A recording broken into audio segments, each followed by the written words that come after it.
Hi everyone, this is Mike with TimeMojo.com, and I'm going to be making a video today of a 25NL full ring zoom session that I played recently. And just a few things about this. These are my usual stakes, so I've never really played with any of these guys, and they haven't really played with me. Um, I do play really loose in this video, so you'll kind of see me do things that you shouldn't be doing, but I did them so that the video will be as exciting and as informative as possible. So this first hand, I 3-bet this early opener with 7-4 offsuit on the button. And the reason I chose to do so was he did hesitate pre-flop. He took about a little less than 7 seconds to raise. And I've kind of found that in Zoom, whenever someone raises pre-flop, they usually do it really fast just because people feel like they need to act as quickly as possible in Zoom because that means they're seeing as many hands as possible. So if you're ever in a spot where you're kind of trying to decide, like, I think this is a good spot to 3-bet, but I'm not sure, using their preflop raise timing can be a little useful just as like a filter to help push you over the edge.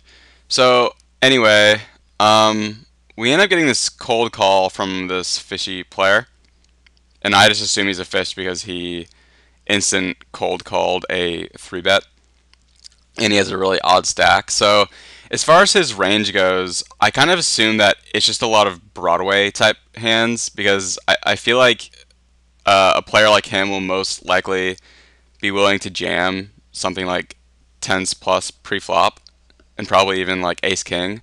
So I think he has like an ace jack type hand here. So the regular who we 3-bet ended up coming along as well.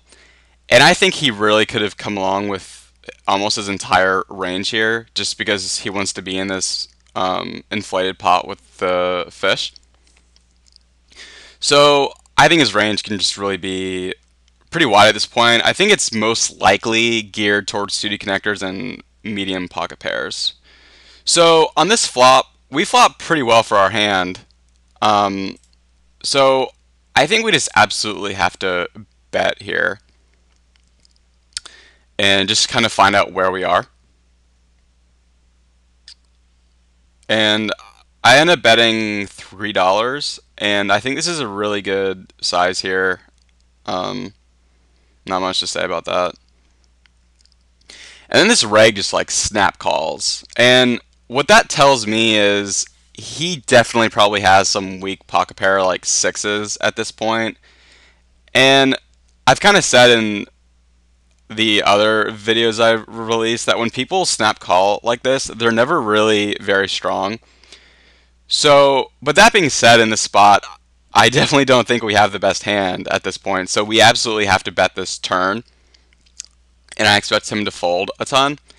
And I do something kind of interesting. I end up betting $4 here. And the reason I do this is because if I bet something big like 7, $8, and he wants to call again, we're gonna have a kind of a small river bet to bluff with.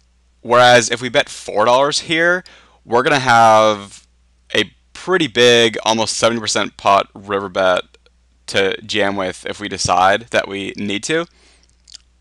Whereas the half pot bet to some people can just look so weak, and they just end up calling it because of the sizing. And even if this guy does call here, that's not the end of the world because I think a lot of times when you do bet this size and they call, they end up just having like, you know, a weak hand and they don't want to fold because the bet's so small. It's like 35% pot. So in this instance, the guy just ends up instant folding. So yeah, I think he just had like pocket sixes or something and was just peeling one. So yeah, the biggest thing from this hand, I think, is just really making sure that you barrel that turn and noticing that you are not likely ahead. And also, I think at these stakes, I think these spots are where you can add a lot of extra money to your win rate. Just because I feel like the regs in 3-bet pots at this level, they play really face up with their range and their timing. So you can just have so much like really good information on your opponents because they instant call when weak and they raise when strong. So keep that in mind. Okay, so this next hand on the right, we have King Queen on the hijack, and there's an early preflop raise from what looks to be like a regular. And kind of similar to last hand, he ends up taking like 6 seconds to raise preflop. So I really don't like calling here with King Queen, just because it just doesn't play that well if we do hit a king or a queen against this regular, because he's just not going to pay us, or if he does have something like ace king, ace queen, like we're dominated. So king queen suited I think is fine to call, but king queen offsuit I'd rather fold. But I also think a 3-bet can be okay here just as a bluff. And I really like a 3-bet here, not just because of his hesitation, but we're also blocking his really strong hand. So even if he does have like a bunch of medium strength hands, he still has to fold just because we look so strong. So I end up 3-betting him, and something kind of unexpected happens that we'll talk about.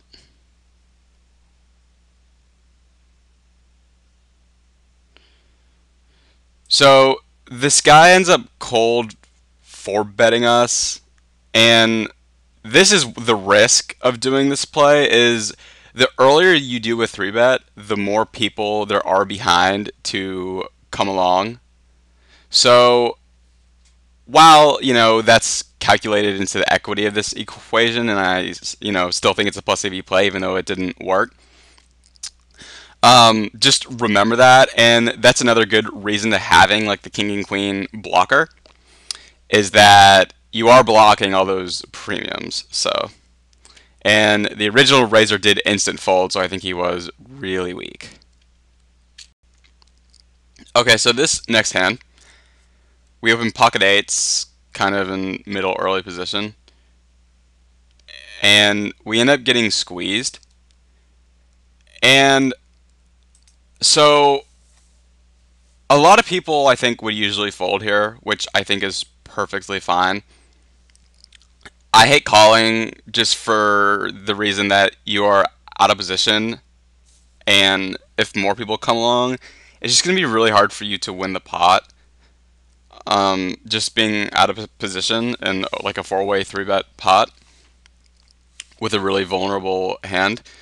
So I hate calling. In this case, I actually end up 4-betting, and the reason being is I noticed that he took a little over 6 seconds to squeeze us, and this kind of tells me a lot of time at Zoom, like I just said, when people want to act as fast as possible because they want to see just like as many hands as fast as they can. And another reason I did this was I just really thought, I was kind of like really secretly hoping that he would just jam this in pretty quickly, like within 2.5, 3 seconds, because I was gonna call. And the reason is I've found a lot of the time that when people do jam that quickly, they end up having broadways like ace king or even like ace queen. And the reason is because I think they jam it in fast because they subconsciously want to act really strong. And that's what people do when they bluff. They usually act really strong, really fast. Because no one really loves getting an ace king against other regs, just because you're usually flipping or worse. So you're kind of jamming, hoping that they can just fold and you take down like their 4-bet, which is like a really big win with ace king. So I was planning on calling that shove, and if he took around the same amount of time to shove, I would fold, just because whenever 3-bet timing is consistent with 5-bet timing, they usually have a pretty strong hand. So in this spot, he ends up just taking some time to fold. And one thing too, just about 5-bet timing in this spot, is I find it's really reliable, just because after he squeezes here, we probably have his attention because he's probably watching to see if it works, which I find a lot of people do, especially at Zoom. So I just feel really good about his potential timing as a read here. And see, if he would have taken 8 seconds then jammed, I would have probably let it go just because that would have been consistent with like a big pocket pair and not ace king. Okay, so this next hand is really interesting. As I kind of stated earlier, I was playing really loose in this video, and I also ended up making a few calls that I felt were probably bad. And the reason I did is because I felt they were really cheap, but I was really confident that I was bad based on his timing, so I thought it'd be kind of cool for the sake of a video to call. So anyway, on the right here, we open Queen 7 diamonds on the hijack, and we get called by a fishy player in the blinds, and we end up flopping really well for our hand, so I go ahead and c-bet. And I see that kind of small here. I'm not really sure why I did that. I don't like that at all. I think I need to bet like 70 cents at least. So, okay, and then he snap calls, which, what does that tell us? I mean, I've kind of said it a bunch. It usually is just, it's an indication of weakness. So either he has some kind of a draw or really weak pair on this board. So with that being said, this card is, it's a good card because we have top pair now and we're ahead of, if he has like 7-8 here, and we can get like some value from him. It completes 10 jack, but that's not really like, that huge of a concern. I mean, if he has that, he'll tell us right now. So I bet here again, hopefully bigger than this. Okay, so that's not a horrible size. I think I should have bet like $1.50 at least here, but anyway, he calls, instant calls. So I just think, I don't even think he has a weak pair. I think he has like a draw at this point, whether it be a flush draw or like 6-7, or even maybe like 10-7, a hand like that. And then something interesting happens here. He takes some time and just decides to jam. And if he were to do this at like 2.5, 3 seconds, I would have just snap called this off, expecting to just see some missed draw. But the fact that he took 6 seconds after just instant calling the two streets like that, that usually means that this card actually helps them, and he was kind of considering what he should do to get max value. Because usually if a fishy player starts timing down when they're considering a bluff, they end up wussing out because they realize that they did time down, and when you time down you look weak, so they just end up check folding or not betting. So in this case, I am just so convinced that he had 10-7. It just matches perfectly. Just his timing matches perfectly. And also pre-flop I did min raise, so I think in the big blind I think he's much more willing to have like 10-7 offsuit here, just because it was like so cheap. So I end up tanking and then calling, and I was tanking because I was so sure I was beat, but then in the end I decided it was only $5 to see if I was right, and I found it would be a really cool thing to show in a video. So yeah, I think I take like 30 seconds to realize that it was okay to throw away $5 here, and yeah, I was dead on with the read, which is unfortunate. You should never call to make sure that you're right, that he's strong. I only did that for entertainment here. So just kind of remember, whenever you see on a draw board a fish kind of instant calls, and then he takes like he hesitates and then bets kind of big on the river, he's like always strong. Whereas if, well, I wouldn't say always, but he's more likely to be strong. And if he just like instant jams, he's usually weak. So watch out for that. This next hand is was pretty exciting. I call this min raise pre in good position, and we totally bricked the flop. And the best play here is really just to fold, just because our hand is so weak. I mean, we have nothing, and so I mean, but I decided to raise here, and I think the reason I did it was a combination of things. Of his c-bet sizing of just half pot here on this board is just really weak. He should really never be doing this with any hand. And one thing too I want to note, his timing of 2.5 seconds I find really odd as well. So it makes me think that he just had some preset 50% pot bet, and that his timing means that this is a standard C bet for him. So if that's true, I don't think he's overly strong here, because I think if he flopped big, I think he would have considered his size, or at least realized like, okay, a half pot bet here is not good. I need to protect my hand and get value from worse, especially in a three-way pot. So that being said, I don't think he can. I don't think he's likely to have a set or a flush here. So I decided to put in a pretty big raise and just to represent the nuts. And he just instant calls. Like, he took like a little over a second to call. And I think his range is really just geared towards like jacks plus with a spade, or maybe even like ace spade 10 or something, or just like a naked ace of spades, like ace spade queen plus.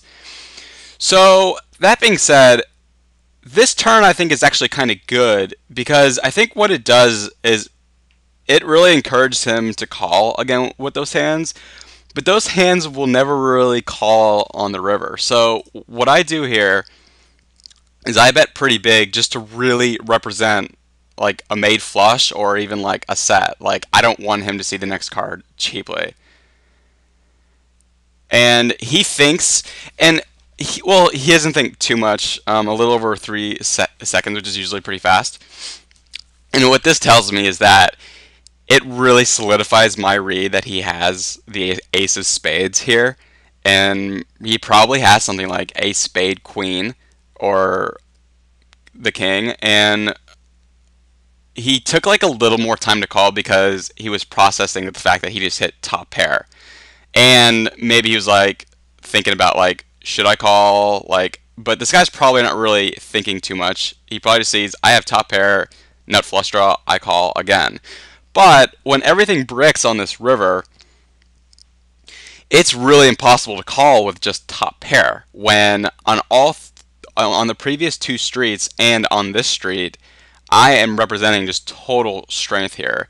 So, I mean, I think I did everything well with my sizing on all streets. I got bigger and bigger and bigger, and my timing was consistent on all streets, and I am just really representing a made hand here, and he really should never be calling here with just like the ace of spades. I mean, he just can't. Like, he has no reason to not believe me. So he does end up folding. So I think he did have exactly what I kind of said.